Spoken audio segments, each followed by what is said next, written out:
Bonjour, c'est Maxime du site linkivis.com.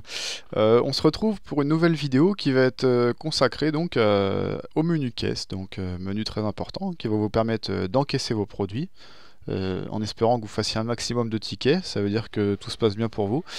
C'est tout ce que je vous souhaite. En tous les cas, donc nous allons voir donc comment l'utiliser. Vous allez cliquer pour y accéder déjà sur l'icône de caisse qu'on trouve ici. Et donc voilà le menu.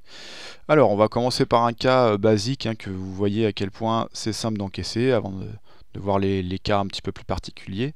Donc, alors vous pouvez mettre votre code vendeur ou pas, ça dépend si dans les paramètres vous l'avez créé ou pas. Pour ma part je vais le mettre, hein, comme ça la vente va bien se mettre sur mon compte vendeur Maxime.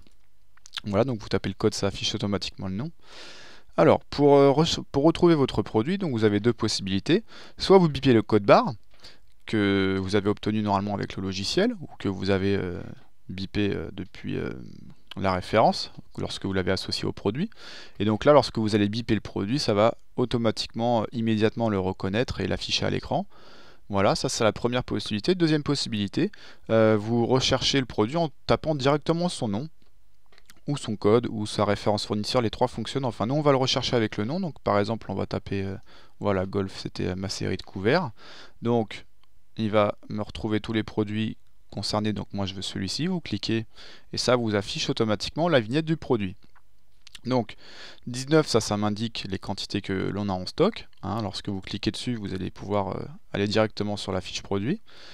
On a le prix de vente, les quantités que l'on peut modifier, le reste à régler, donc le client doit nous régler 18 €, et donc on va faire un encaissement tout simple, quelqu'un qui vous paye la totalité en carte bleue. Donc par exemple, on va cliquer sur CB, donc là c'est espèce, CB, chèque, avoir.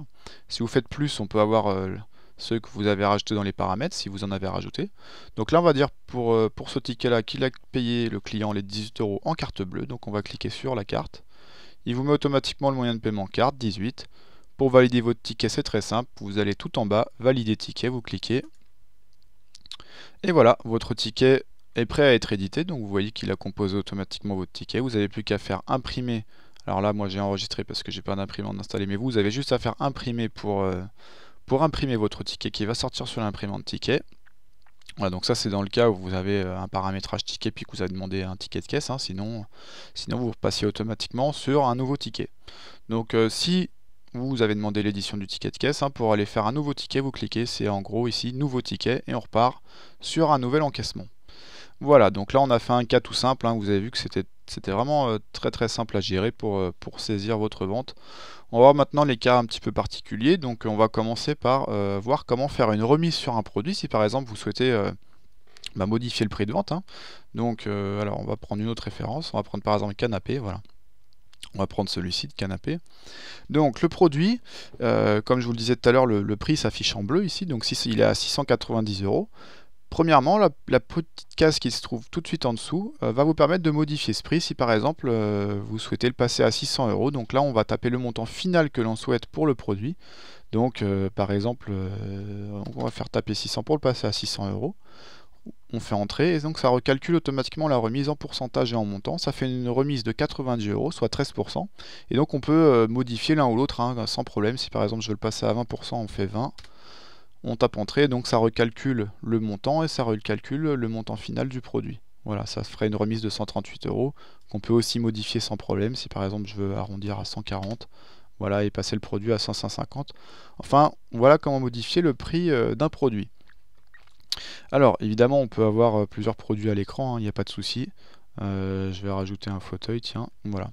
Donc, si vous ajoutez un produit à l'écran que vous souhaitez finalement enlever, vous avez une petite croix, hein, vous avez vu en haut à droite de la vignette qui permet de retirer le produit si besoin. Donc là, nous, on va le laisser. Alors, remise globale tout en haut, ça peut vous servir si vous avez envie de faire une remise, comme son nom l'indique, un global sur l'ensemble du ticket. Donc là, si par exemple vous tapez 10 et vous faites entrer, ça appliquerait une remise de 10% sur l'ensemble du ticket. Voilà. Donc voilà, on a fait le tour pour la modification du prix de vente. Et donc maintenant, je vais vous montrer comment faire si par exemple un client vous paye moitié en espèces, moitié en carte bleue. Donc c'est assez fréquent. C'est assez simple à gérer en fait. Donc par exemple, vous allez cliquer sur le premier moyen de paiement que le client utilise. Donc là, on va faire par exemple l'espèce. Vous pouvez très bien donc venir modifier ce montant. Donc admettons que le client vous verse 200 € en espèces, donc vous allez taper 200, hein, on peut venir modifier le montant qui est apparu. Vous cliquez ensuite immédiatement sur le deuxième moyen de paiement que le client utilise, donc là admettons CB. Ça vous ajoute donc une ligne de carte bancaire dont le montant correspond au reste à payer.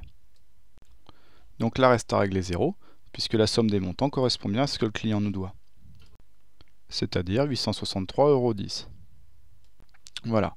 Alors, nous allons voir comment faire pour renseigner le client, sachant que c'est pas obligatoire, mais bon, si vous voulez vous constituer un fichier client et pouvoir avoir sur sa fiche l'historique de ses achats, donc vous allez pouvoir mettre le nom du client.